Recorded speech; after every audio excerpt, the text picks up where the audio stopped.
अलैकुम वरहमतुल्लाहि वबरकातुहू। सदर मोहतरम all India Muslim personal board हज़रत मौलाना खालिद फैसल रहमानी साहब नशीन बदशरीफ फरमा, कौम और मिल्लत के तंजीमों के जिम्मेदारान, मेरे साथी अरकान पार्लिमान, दीगर सियासी पार्टी के जिम्मेदार, मौजूद हाज़रीन इकराम, बुजुर्गान कौम और मिल्लत, मैं सिर्फ आपके सामने ये अर्ज करना चाह रहा हूँ कि नरेंद्र मोदी की हुकूमत वक्फ बिल को लाकर कानून बनाने की जो कोशिशें कर रही है, उनका मकसद एक ही है कि इस मुल्क में अमन को खराब किया जाए। वजीर आजम का मकसद एक ही है कि मस्जिद और मंदिर के नाम पर आवाम हमेशा लड़ती रही, और उस बिल का मकसद ये नहीं है कि वक्फ की जायदादों को मजबूत किया जाए या उनकी हिफाजत की जाए।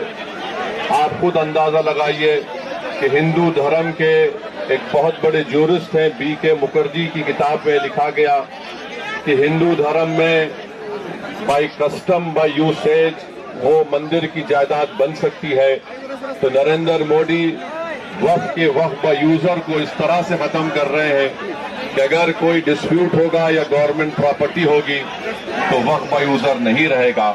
दिल्ली में 123 वक्फ की जायदादें हैं, जिस पर दिल्ली हुकूमत का दावा यह है, मरकजी हुकूमत का, कि ये गवर्नमेंट की प्रॉपर्टी है।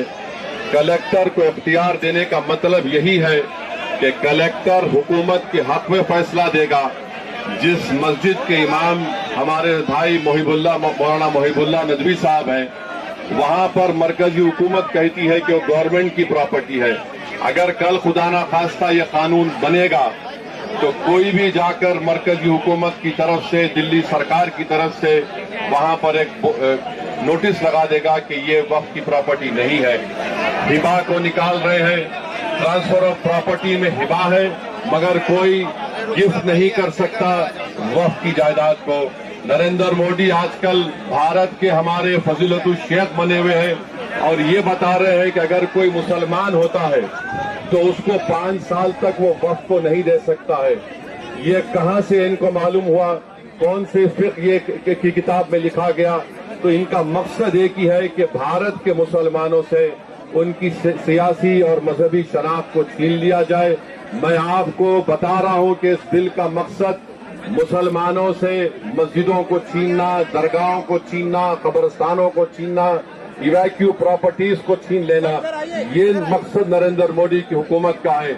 और हम कॉशन कर रहे हैं चंद्रबाबू नायडू को, हमारे पासवान साहब को और नीतीश कुमार को, याद रखिए दुनिया जब तक कायम रहेगी, अगर आप इस वक्त नाजुक वक्त में इस बिल की तायीद करेंगे तो आपको मुसलमान कभी नहीं माफ करेगा, क्योंकि आपकी तायीद की वजह से ये बिल कानून बनेगा। इसलिए हम उनसे भी कह रहे हैं कि आप इस गैर अनकॉन्स्टिट्यूशनल बिल की तायीद मत करिए। हमारा मुतालबा सिर्फ यही है, अगर हिंदू धर्म की प्रॉपर्टीज में, मंदिरों में, सिखों के गुरुद्वारा में कोई गैर सिख या गैर हिंदू मेंबर नहीं बन सकता तो मुसलमान के इस वक्त में क्यों बन सकता है? तो ये तमाम चीजें हैं। हम उम्मीद करते हैं कि हुकूमत इसका नोटिस लेगी। अगर नरेंद्र मोदी इस मुल्क के अमन को खराब करना चाहते हैं, वो मस्जिदों और मंदिरों के झगड़ों में इजाफा करना चाहते हैं, तो ये उनकी हुकूमत की जिम्मेदारी होगी। मैं यहाँ पर शुक्रिया अदा करना चाहूंगा हमारे ज्वाइंट वर्किंग कमेटी पार्लियामेंट के तमाम अरकान का, और खास तौर से कल्याण बनर्जी साहब का, टीएमसी के राजा साहब का, डीएमके का, हमारे नासिर भाई का और मोहिबुल्लाह नदवी साहब का। हमने तमाम बड़ी कोशिशें की, हमने अपनी अपनी डिसेंट रिपोर्ट को दिया, और ये अनकॉन्स्टिट्यूशनल है। इसका कोई भी फायदा वक्फ को नहीं होगा। सिर्फ वक्फ बोर्ड को बर्बाद करने के लिए, वक्फ जायदादों को लूटने के लिए हुकूमत ये एंटी कॉन्स्टिट्यूशनल और एंटी मुस्लिम काम करने जा रही है। बहुत बहुत शुक्रिया।